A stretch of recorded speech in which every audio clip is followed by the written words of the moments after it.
प्रिय दर्शकों, राधे राधे, जय श्री कृष्ण।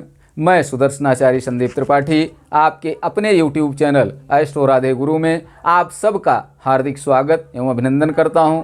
दर्शकों, यदि आप अपनी कुंडली दिखाना चाहते हैं, कुंडली बनवाना चाहते हैं या कुंडली का विश्लेषण कराना चाहते हैं तो हमारे व्हाट्सएप नंबर पर डिटेल अपना भेज करके, अर्थात नाम, जन्म तारीख, जन्म समय, जन्म स्थान भेज करके अपने विषय में संपूर्ण जानकारी प्राप्त कर सकते हैं। यदि आप कोई व्यापार करने जा रहे हैं, किसी व्यवसाय में पूंजी लगाने जा रहे हैं तो दर्शकों, सोच समझ करके पूंजी लगाएं। कहीं ऐसा न हो कि व्यापार का योग कुंडली में न हो या व्यापार का योग अच्छा है लेकिन प्रेजेंट टाइम में ग्रह दशा आपकी अच्छी नहीं चल रही है तो आपकी पूंजी डूब सकती है, व्यापार आपका खराब हो सकता है, या फिर जिस चीज़ का व्यवसाय आप करने जा रहे हैं वो आपके अनुकूल कुंडली में नहीं है। आपकी कुंडली क्या कहती है, किस चीज़ का व्यवसाय आप करें तो सफल होंगे, इसके विषय में संपूर्ण जानकारी प्राप्त करके तभी आप इन्वेस्टमेंट करें, अन्यथा आप नुकसान में होंगे, मानसिक आर्थिक दोनों तरह से परेशान हो सकते हैं। तो दर्शकों, आप अपनी कुंडली एक बार ज़रूर दिखाएं और शुल्क आदि की जानकारी हमारे व्हाट्सएप नंबर पर कॉल करके आप प्राप्त कर सकते हैं। दर्शकों, हमारा व्हाट्सएप नंबर है 9140819264। आप चाहे भारत में रहते हों या भारत से बाहर हों, किसी भी देश में, किसी भी प्रांत में हों, आप व्हाट्सएप के माध्यम से आप अपना डिटेल भेज करके अपने विषय में संपूर्ण जानकारी प्राप्त कर सकते हैं और अपनी समस्या का उचित समाधान कर सकते हैं।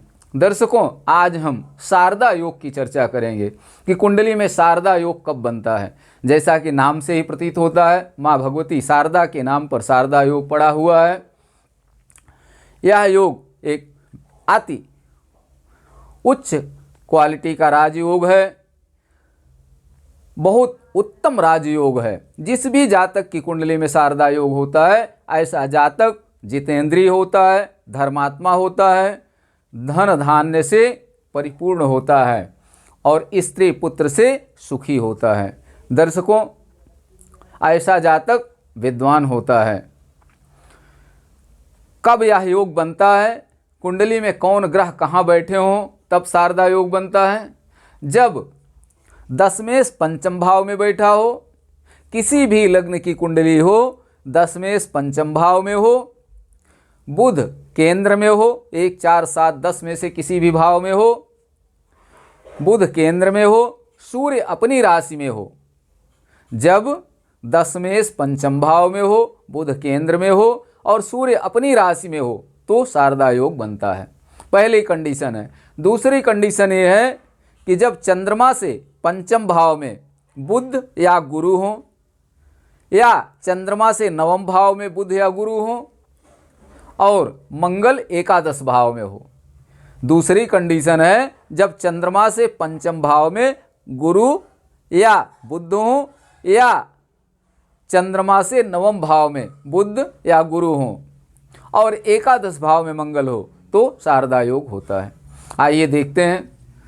शारदा योग, पहली कंडीशन है जब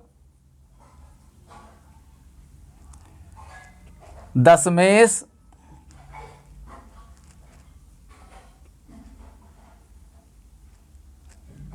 पंचम भाव में हो। दशमेश पंचम भाव में हो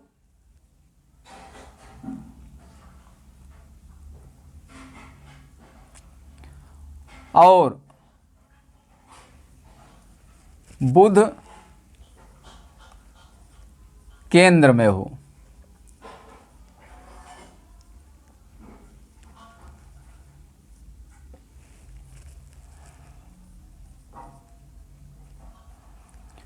सूर्य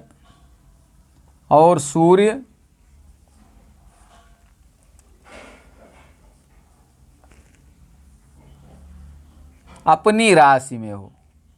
सूर्य कहाँ हो? सूर्य अपनी राशि में हो। सूर्य की राशि कौन सी है? सिंह राशि। सूर्य सिंह राशि में हो।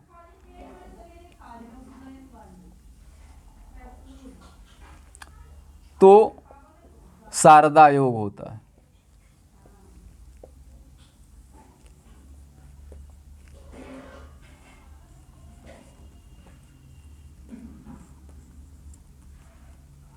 पहली कंडीशन क्या है? शारदा योग कब होता है? जब दशमेश पंचम भाव में हो। दसम भाव में जो राशि है उसका स्वामी पंचम भाव में हो और बुध केंद्र में हो, 1, 4, 7, 10 में से किसी भाव में बुध हो और सूर्य अपनी राशि में हो, सूर्य सिंह राशि में हो, तो शारदा योग होता है। आइए देखते हैं। मान लिया किसी जातक की वृष लग्न की कुंडली है। लग्न कौन सी है? वृष लग्न की कुंडली है। वृष, मिथुन, कर्क, सिंह, कन्या, तुला, वृश्चिक, धनु, मकर, कुंभ, मीन, मेष। अब शर्त क्या है? दशमेश पंचम भाव में हो। दशमेश कौन सा है? वृष लग्न की कुंडली में दशमेश कौन होगा? दसम भाव में कुंभ राशि है, कुंभ का स्वामी शनि, तो शनि पंचम भाव में हो।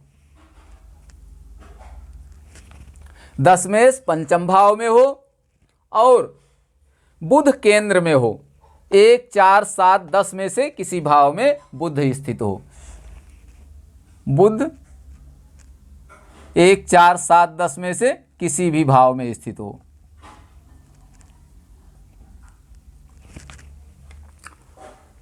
और सूर्य अपनी राशि में हो।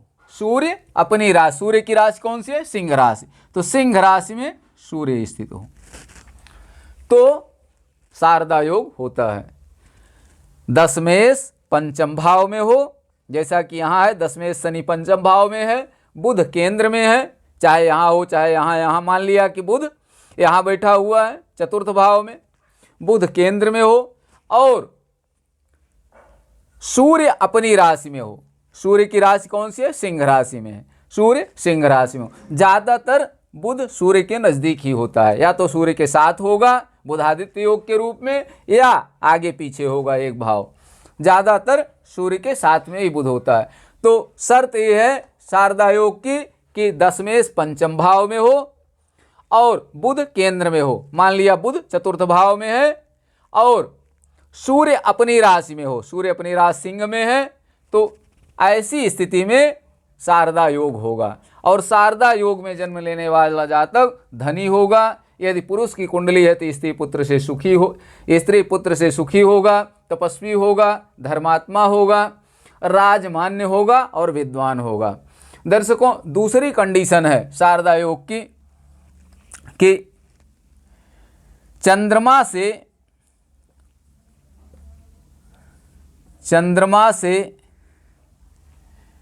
पंचम या नवम भाव में, पंचम या नवम भाव में या नवम भाव में, चंद्रमा से पंचम या नवम भाव में गुरु या बुध हो, गुरु हो या बुध हो, गुरु या बुध हो और मंगल एकादश भाव में हो। मंगल कहाँ हो? एकादश भाव में, लाभ भाव में।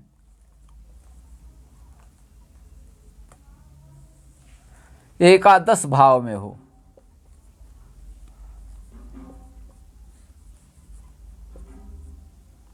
तो शारदा योग बनता है।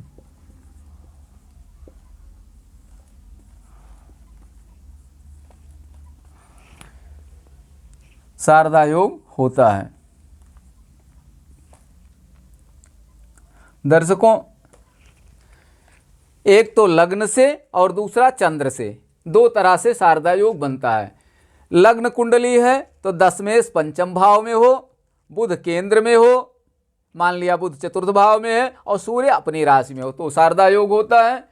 चंद्रमा से अगर देखना है तो लग्न में कौन होगा? चंद्र लग्न से लग्न में चंद्रमा होना चाहिए। चंद्रमा से या कहीं भी चंद्रमा बैठा हो उससे पंचम या नवम भाव में बुध हो और एकादश भाव में मंगल हो तो शारदा योग होता है। तो हम चंद्र कुंडली से देखते हैं, चंद्र कुंडली से ज़्यादा आसान होगा देखना। तो चंद्र कुंडली, चंद्रमा जहां बैठा हो उसको लग्न मान करके। तो मान लिया मेष लग्न की कुंडली है, मेष, वृष, मिथुन, कर्क, सिंह, कन्या, तुला, वृश्चिक, धनु, मकर, कुंभ, मीन।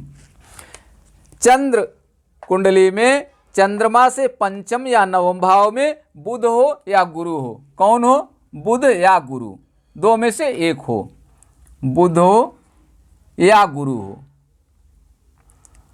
या गुरु, बुध या गुरु हो। नवम भाव में बुध या गुरु हो।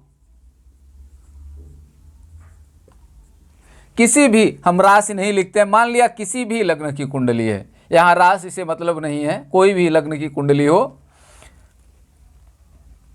किसी भी लग्न की कुंडली हो सकती है। शर्त यह है कि चंद्रमा से पंचम या नवम भाव में बुध या गुरु हो, दो में से एक हो, बुध हो या गुरु हो। चंद्रमा से पंचम भाव में बुध हो या गुरु हो, या चंद्रमा से नवम भाव में बुध हो या गुरु हो, और एकादश भाव में मंगल हो। मंगल कहाँ हो? एकादश भाव में, लाभ भाव में, तो शारदा योग होता है। फिर से देखें, चंद्रमा से पंचम भाव में बुध हो या गुरु हो, अथवा चंद्रमा से नवम भाव में बुध हो या गुरु हो, और एकादश भाव में मंगल हो, तो शारदा योग होता है। दूसरे पॉइंट में, दूसरे बिंदु में, चंद्रमा लग्न में होगा। चंद्र लग्न को, चंद्रमा जहां होगा उसको लग्न मान करके हम देखेंगे कि चंद्रमा से पंचम भाव में बुध या गुरु हो। दो चीजें तो फिक्स होंगी दूसरे में, चंद्रमा और मंगल। चंद्रमा से एकादश भाव में मंगल होना चाहिए, पंचम या नवम भाव में बुध या गुरु में से कोई एक हो, तो शारदा योग होता है। दर्शकों, जिस भी जातक की कुंडली में इस प्रकार का योग होगा वह धर्मात्मा होगा, स्त्री पुत्र से सुखी होगा। यदि पुरुष की कुंडली है तो स्त्री पुत्र से सुखी होगा, या स्त्री की कुंडली है तो पति पुत्र से सुखी होंगी। तपस्वी होगा, राजमान्य होगा, अर्थात राजा द्वारा पुरस्कृत होगा, राजा के यहाँ सम्मान होगा उसका, और धनी होगा। अक्सर आपने देखा होगा जो तपस्वी होते हैं जरूरी नहीं कि धनी हों, लेकिन शारदा योग की ये शर्त है कि धनी हो और तपस्वी हो, धर्मात्मा हो। और ऐसा योग, उदाहरण के रूप में मैं आपको बताऊं, सत्यनारायण भगवान की कथा आप सब सुनते हैं, उसमें एक प्रसंग आता है तृतीय अध्याय में कि महाराज उल्कामुख बड़े जितेंद्रिय और तपस्वी थे, और उनकी धर्मपत्नी भी उनके जैसे धर्मात्मा थी, और प्रतिदिन दोनों जाकर के मंदिरों में भगवान की पूजा अर्चना करते थे। महाराज उल्कामुख चक्रवर्ती सम्राट थे, संपूर्ण वसुंधरा के अधिपति थे, इतने बड़े राजा थे, और तपस्वी इतने थे कि जितेंद्रिय थे और सत्यवादी थे।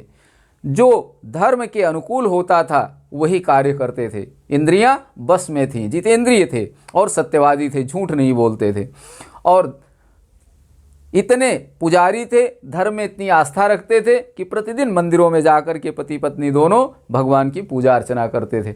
और एक दिन भद्रशिला नदी के तट पर बैठकर भगवान सत्यनारायण की कथा सुन रहे थे। तो दर्शकों, सारे लक्षण इस योग के मिलते हैं महाराज उल्कामुख में। जितेंद्रिय थे, सत्यवादी थे, धर्मात्मा थे, तपस्वी थे, और धन धान्य से परिपूर्ण थे, स्त्री पुत्र से सुखी थे। जिस भी जातक की कुंडली में इस प्रकार का योग होगा वह निश्चित रूप से शारदा योग के अंतर्गत आएगा। ऐसी जातक की कुंडली में शारदा योग हो सकता है, पाया जाता है, या फिर जिस भी जातक की कुंडली में शारदा योग होगा उनमें ये लक्षण अवश्य मिलेंगे। दर्शकों, आप भी अपनी कुंडली का अवलोकन करें, अपने जानने वालों की कुंडली देखें कि क्या उनमें शारदा योग है। बच्चों को लेकर लोग ज़्यादा चिंतित रहते हैं कि हमारे बच्चे की कुंडली में कौन सा योग है, तो आप बच्चों की कुंडली में देखें कि किसकी कुंडली में इस प्रकार का योग है, और ये योग घटित हो रहा है कि नहीं हो रहा है। केवल हमारे बताने पर ना है, आप उसका निरीक्षण परीक्षण करें कि क्या सचमुच में ये योग घटित हो रहा है। और दर्शकों, मैं गारंटी के साथ आपसे कह सकता हूँ कि अगर शारदा योग है, इस प्रकार का योग कुंडली में है, तो निश्चित रूप से वो फलीभूत होगा। हाँ, कम ज़्यादा हो सकता है। कब कम ज़्यादा हो सकता है? जब शुभ ग्रहों की दृष्टि हो, जब शुभ ग्रहों की दृष्टि हो, मान लिया कि पंचम भाव, दशमेश पंचम भाव में बैठा हुआ है, वृष लग्न की कुंडली है, दशमेश शनि पंचम भाव में बैठा हुआ है, बुध केंद्र में है, चतुर्थ भाव में है, सूर्य अपनी राशि में बैठा हुआ है, और इसी पर अभी बृहस्पति की दृष्टि पड़े, बृहस्पति की पूर्ण दृष्टि पड़ रही हो, सूर्य बुध पर पड़ रही हो, या दशमेश शनि पर बृहस्पति की दृष्टि पड़ रही हो, ऐसी स्थिति में जब शुभता और बढ़ जाएगी तो निश्चित रूप से योग फलीभूत होगा। और कम कब होगा, फलीभूत कम कब होगा, लक्षण कम दिखाई देंगे कब, जब पाप पीड़ित हो जाए, 6, 8, 12 का स्वामी इनके साथ बैठ जाए, या राहु केतु सूर्य के साथ में राहु बैठ जाए, या पापक ग्रह की दृष्टि, मंगल की दृष्टि शनि पर पड़ रही हो, तो निश्चित रूप से योग में कमी हो जाएगी। योग बनेगा, जरूर बनेगा, अवश्य बनेगा, लेकिन कुछ कमी हो जाएगी फल में इनके। तो दर्शकों, शारदा योग की ये विशेषता है। अगले वीडियो में हम पुनः एक नए विषय के साथ आपसे मिलेंगे। तब तक के लिए आप सबको राधे राधे, जय श्री कृष्ण। आप सब स्वस्थ रहें, मस्त रहें, हंसते मुस्कुराते रहें। जय हिंद।